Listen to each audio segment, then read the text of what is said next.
is an incredibly common thing that I hear from lots and lots of clients. They tell me, I'm used to adding value by being the subject matter expert and knowing the answer.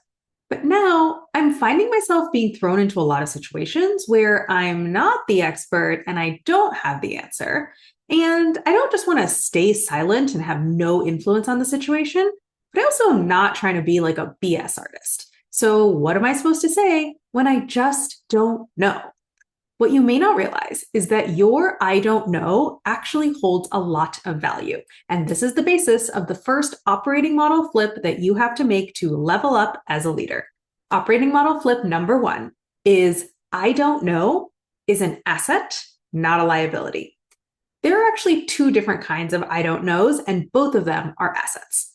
I don't know number 1 is when you're kind of feeling like this is what I'm missing. And if I knew that thing, then I think I would know the answer. Let's say, for example, you're at a senior level meeting where people are talking back and forth and trying to make a decision. And you want to have an opinion about what everyone should do, but your brain isn't generating an opinion.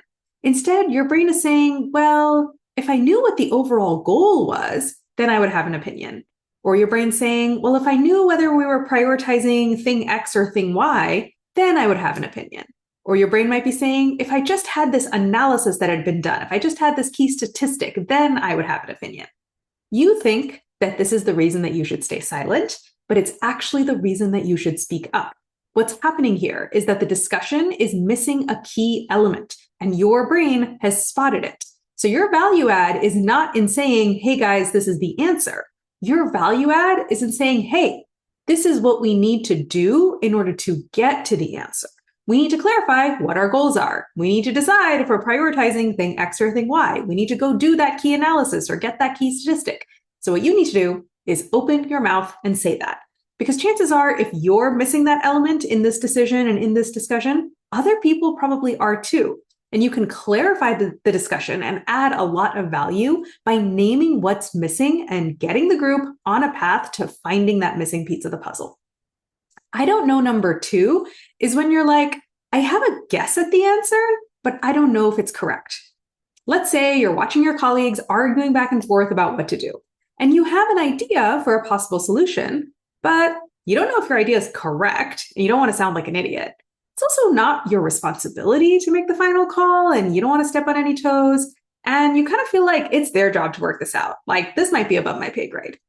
You think your lack of authority and your outsider perspective are the reasons to stay silent, but actually they are the reasons that you should speak up. Your role is not to say, hey, everybody, I'm the boss. Shut up and listen to me.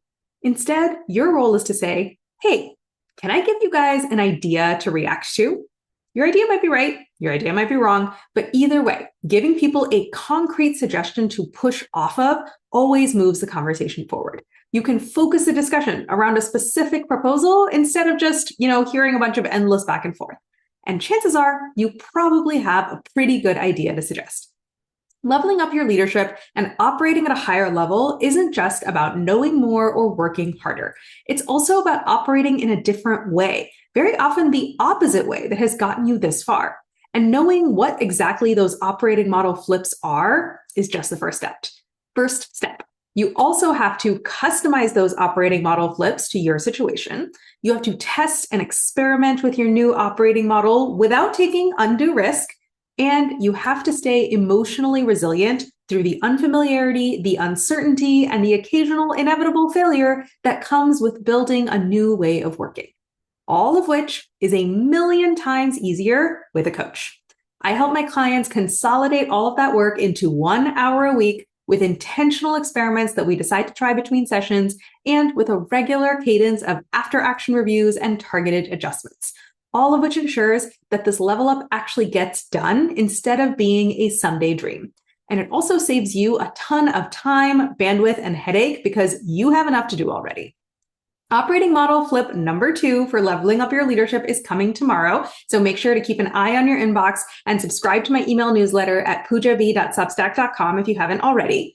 And if you want to get this level up done and not just read about it or hear about it, come talk to me and let's put together your custom plan for making this happen. The link to book a free consult call with me is in the episode description. I can't wait to talk to you.